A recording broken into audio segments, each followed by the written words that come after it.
When Trump announced the tariffs on April 2nd, he completely disrupted the way the global trade economy has been operating for the last 80 years. And as you know, global stock markets went crazy, global headlines were all fear or panic, doom and gloom, especially when it came to US-China relations. In this video, I want to show you what I think could be the greatest hidden opportunity for entrepreneurs in years. So I dig into some tariff history, trade numbers between the US and China, all to set context for three areas of opportunities I see for entrepreneurs. Look, we're very early into this disruption, even though trade deals are being made. But make no mistake about it, this will continue to be a colossal disruption. So what do we do in the midst of such chaos? Well, in times like these, I practice something I call creativity from disruption. It's how you can turn this chaos into huge growth. In this video, I'm going to teach you a framework that will not only get you through the disruption, it will use the force of the disruption to propel you into greater creativity and growth. In colossal disruptions like Trump's tariffs, we're faced with two basic choices. One, we can despair like the rest of the world around us. Or we can ask this question, what path now? But first, let's get on the same page. What is a tariff? According to the World Trade Organization, tariffs are custom duties on merchandise imports. Think of it like this. It's like a cover charge to get in the club. It's the price of admission to come into a country and sell whatever it is you've made outside of that country. And here's the key. If you make your goods inside that country, you're free to sell your goods with no tariffs at all. I know you guys like to go deep. So to really understand this colossal disruption, you need some reference points. So ever since World War II, the US has not really charged tariffs. And here's why. After the war, our global trading partners' economies were wrecked. And we needed strong trading partners in the world. So what we did was we didn't charge them tariffs because we knew that was the fastest way they could get stronger. Well, they did. Then they began to figure out, hey, we can charge the US tariffs and they don't retaliate. We had this free trade mentality, but it was actually a free trade imbalance mentality. Take a look at this chart. It tells the whole story. Since 1992, look at how the trade deficits have grown. It's gone from 100 billion to over $1 trillion. The last 2 years, 2023 was 1.06 trillion, and 2024, a record $1.2 trillion. Wait a minute, how do trade deficits and tariffs fit together? Well, there's more to the story. And the story is in this graph right here, U.S. labor productivity. So what this chart is showing you is our labor productivity has been on a constant decline since 1948. And here's why. It became cheaper to use labor outside the US than in the US. So the made in USA, everybody knew that was going to be more expensive. So I'm going to buy made in China or wherever else in the world. The other thing you see on the chart is the real hourly rate has dropped, okay? And in this case to 2018 to about 1%. So that's 1% growth year over year. It's continued that way for the last 6 years. The average GDP growth year over year, it's in that 2% range. But here's an interesting statistic. China, meanwhile, has been growing 3 to 4 times our growth rate over the last 10 years, all the while charging us 64% tariffs. This is not sustainable. What you have is this wide trade imbalance. China exports 5 times what they allow us to export to them. In other words, they export $5 to us, we're allowed to export $1 to them. But there's more to this story, and it deals with the manufacturing. China has $5 trillion in manufacturing to our $2.5 trillion. Their capitalization of manufacturing is at $100 trillion. Ours is at $70 trillion, and we're a way more mature economy than China is. What you have going on here, guys, is the Wall Street economy who outsource all their labor costs, all their production, all their manufacturing to the cheapest place on earth. And then you have the real economy. Those of us that live in the USA who have to make stuff in the USA or deliver stuff in the USA. That economy has been decimated. So now let me bring you the creativity from disruption framework and show you how it pulls all this stuff together. There are actually 3 levels of disruption that I describe in great detail in my book, The Next Level Entrepreneur. But today we're just going to focus on colossal disruption. That's the highest level.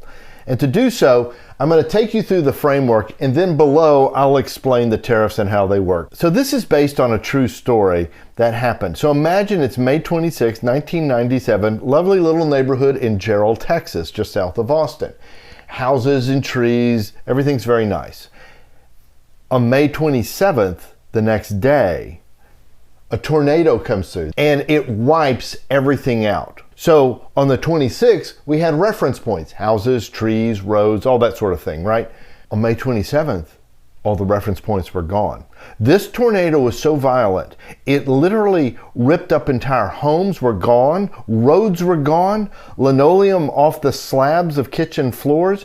I mean, it was destruction on a scale never seen before. And there were no reference points. Now, you got to deal with human emotion at that moment. Honestly, we're going to despair. Lost all hope, right? It's beyond anything we could comprehend. And you've got to deal with that. So I'm not diminishing those human emotions. And that occurs in disruptions of any levels. But there's another reaction. And it's like, oh, well, wait a minute. Everything's gone. I don't have to go back and rebuild the same house. I don't have to go back and put a tree right there, or a fence right there, or a road right there. We can create whatever we want in whatever new way we want it to be. That's the creativity that can come from disruption. The problem with disruptions of this level is human beings have the tendency to ask this question: why? Why did it hit my town? Why didn't it go into that field? Why did it happen on that day? Why? And let me tell you something. You may get answers to your why questions. They will never satisfy the human soul. They just don't. So, knowing that, let me propose a better question. What path now? Look, that's who we were. That's where we were. This is where we are now. What path now? By doing that, you begin to unleash stores of creativity inside you, and you're free to create. So what I want you to know in this framework is you can apply this framework to any disruption. And we've just had a global disruption with the introduction of US tariffs, okay? And it's sorting itself out. It's going to take months and months to sort out, okay? We got to understand what were the reference points, because if we don't understand the reference points, we won't understand the nature of the disruption, and we won't see the opportunities. For the last 80 years, ever since World War II, we've had basically no tariffs on imports into the United States. It's been okay to block or limit U.S. imports into your country. It's okay to manipulate your currency, drive it low so your goods are cheap while ours are more expensive. It's okay, because there was little to none U.S. retaliation for any of that kind of thing. And here's the key. You're free to make a fortune off the U.S. Okay? Now, I've written something here called the twos. If nothing changed, if there were no tornado, no tariff tornado, the twos would continue for the next 30 years, according to the CBO, Congressional Budget Office, according to the Federal Reserve, according to the World Bank. So what are the twos? 2% growth per year on GDP for the next 30 years. The same for wage growth, next 30 years. Why? Because productivity in the US will only be 2%. And remember, we've shifted all of our manufacturing offshore, okay? And that's what's driving that. Now we have the tariff tornado, wipes out all of these reference points, but new reference points appear. Now they're going to be US tariffs on imports. Look, if you block US imports, I'm pretty sure your imports are going to get blocked. If you manipulate your currency, there will be retaliation. It's going to introduce fair trade, not free trade, fair trade, and make the playing field more level. It's no longer going to be acceptable to make a fortune off the US. We're going to spread it around, level the playing field, okay? This is a reset of the global economy that it's been operating under for 80 years. Now here's the key. It's going to be free to create. For who? It opens the door for entrepreneurs. This reset is going to change the playing field dramatically. And now it's not going to be tilted in one country's favor or another. It's going to level things up. I want to show you 3 categories of opportunities that are out there that open the door for entrepreneurs. And I don't just mean entrepreneurs in the US. I'm talking worldwide, because it's a reset of the global economy. So before I get into the 3 opportunities, let me remind you of something that I think is absolutely critical. And that is, you have to stay in your passions. No matter how great the opportunity looks, if you don't have a passion for whatever that is, manufacturing, service, whatever, selling, if you don't have a passion for that, don't get into it, please. Now I want you to consider these 3 opportunities. First of all is the reshoring of small domestic manufacturing opportunities. The second opportunity is what I call the multiplier effect, which is based on the reshoring of giant manufacturing. And the third opportunity is creatively pivoting into new and viable niches that are going to appear. All right, so let me tell you about opportunity number 1. I was having a cup of coffee the other morning, and in this mug, which came from an army post. I happened to flip the coffee cup over, and it says, I don't know if you can see it, made in China. And I thought to myself, not anymore. This is an example of leveling the playing field. Let's say you have a passion for ceramics, okay? And this is a ceramic mug. Now the playing field is level, because this coffee cup can now be manufactured in the US and you can make a profit on it. You see, I think what's going to shift here is made in the USA is not going to be some little slogan. It's going to actually mean you can make money making it in the USA. I mean, literally, I've started looking around the house at all of the made in China items I have, and I'm like, if I had a passion for ceramics, I'd start a ceramic plant. Another example is right when all of this hit, Nike stock crashed. Here's the deal, it's clothing. And I think this is a very interesting play, because clothing manufacturing is going to shift. I don't know, some is going to come on shore, but some is going to stay offshore. But it's going to shift to different countries, okay? Like, for example, iPhone manufacturing is all, and that's a big one, but iPhone manufacturing is going to shift, and they had already been setting this up, it's going to shift to probably 100% made in India. I'm pretty sure that with most countries, I doubt with China, but I think with most countries, you're going to end up seeing something like this. A tariff of about 10% or so, and very clear trade rules, so that there's no manipulation of currency, there's no blocking of imports, and also not being a country that you're going to funnel a higher tariff country through. These are complicated deals that they're going to be putting together. But I think it's going to be about a 10% tariff. Okay, well, there's certain countries we already know they're not going to be at 10%. They're going to be much higher. Those are the ones I'd look at and go, well, what are they making? What could we make here? Or maybe I don't make it in the US, rather I make it in country A because country B's tariffs are going up real high. It's not that we're going to end the global economy. In fact, all it is just a repositioning of everything. So I think all sorts of things are coming on shore, and it's going to be these guys, small entrepreneur guys, small businesses, and they are the largest employer in the United States of America and will continue to be so. The second opportunity is what I call the multiplier effect. And let me explain the effect and then point out some opportunities. So like when a car manufacturing company decides we're going to build a plant in the US, what they do is they need suppliers, and they have levels of suppliers, and those suppliers have suppliers, and those suppliers have suppliers, and it goes out 2 or 3 tiers on this thing. Well, if you have a passion for manufacturing, say, some sort of mechanical item or some sort of item that could be used in a car or a vehicle or a truck, well, that could be a perfect opportunity.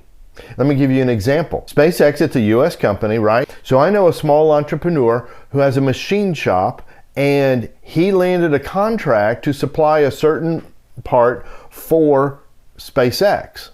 And they started getting POs. And it's taking his business from the hundreds of thousands to $1 million or $2 million in revenue. Okay, this is an example of how even small entrepreneurs can start looking for opportunities with these multiplier effects.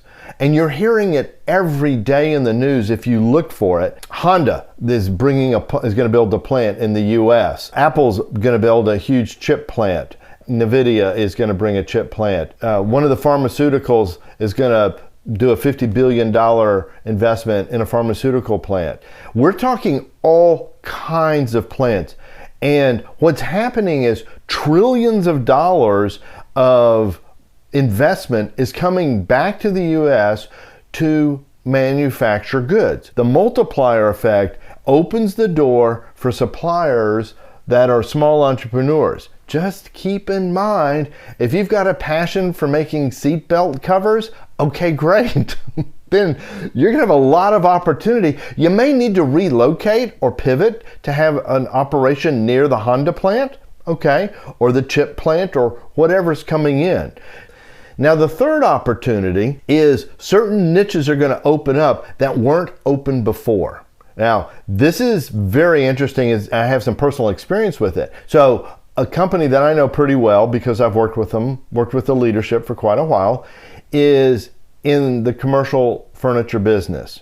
So just as office furniture demand is starting to kind of come back up, boom, the tornado levels everything. Because most of these big commercial furniture manufacturers are building it in China. Well, the company I'm talking about is pivoting into service. Found a franchise that they really like that is a plug and play right into what they do. People aren't going to spend the kind of money the new furniture manufacturers are going to have to charge to overcome the tariffs.